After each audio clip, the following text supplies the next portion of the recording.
ఇక నాగర్ కర్నూలు జిల్లా ప్రధాన వార్తలు చూసినట్టయితే నాగర్ కర్నూలు మాజీ ఎమ్మెల్యే మర్రి జనార్దన్ రెడ్డి తండ్రి మర్రి జంగిరెడ్డి ఇటీవల మృతి చెందడంతో బీఆర్ఎస్ పార్టీ వర్కింగ్ ప్రెసిడెంట్ కేటీఆర్తో పాటు హరీష్ రావు మర్రి జనార్దన్ రెడ్డి స్వగ్రామంలోని ఆయన స్వగృహానికి చేరుకొని అక్కడ మర్రి జంగిరెడ్డి చిత్రపటానికి పూలమాలలు వేసి నివాళులర్పించి మర్రి జనార్దన్ రెడ్డిని పరామర్శించారు. అనంతరం కుటుంబ సభ్యులను కూడా పరామర్శించారు.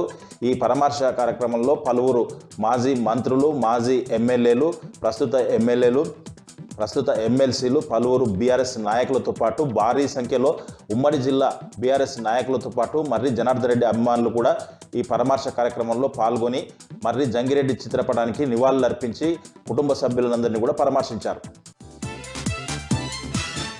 ఒక వార్త చూసినట్టయితే మాజీ ఎమ్మెల్యే మర్రి జనార్దన్ రెడ్డి తండ్రి మర్రి జంగిరెడ్డి మృతి చెందడంతో ఉమ్మడి నల్గొండ జిల్లాకు సంబంధించినటువంటి మాజీ మంత్రి జగదీష్ రెడ్డితో పాటు ఎమ్మెల్సీ కోటిరెడ్డి, పలువురు బీఆర్ఎస్ పార్టీ నల్గొండకు సంబంధించినటువంటి మాజీ ఎమ్మెల్యేలతో పాటు బీఆర్ఎస్ నేతలంతా ఉమ్మడి నల్గొండ జిల్లాకు సంబంధించిన వాళ్ళు మర్రి జనార్దన్ రెడ్డి స్వగృహం నేరెళ్లపల్లికి వచ్చి మర్రి జంగిరెడ్డి చిత్రపటానికి నివాళులర్పించి మర్రి జనార్దన్ రెడ్డితో పాటు వారి కుటుంబ సభ్యులను కూడా పరామర్శించినటువంటి పరిస్థితి నేరెళ్లపల్లిలో ఈరోజు కనిపించింది.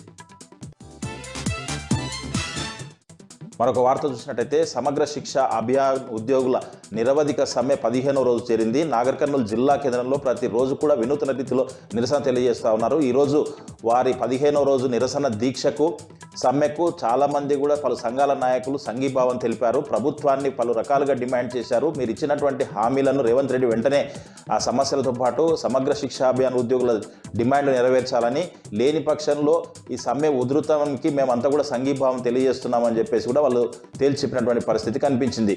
మొత్తంగా చూసినట్టయితే 15 రోజులుగా నిరవధిక సమ్మె నడుస్తున్నట్టు అటు కస్తూర్బాలతో పాటు పలువురు విద్యార్థులు విద్య అందక ఎంతో ఇబ్బందులు ఎదుర్కొంటున్న పరిస్థితి కనిపిస్తుంది.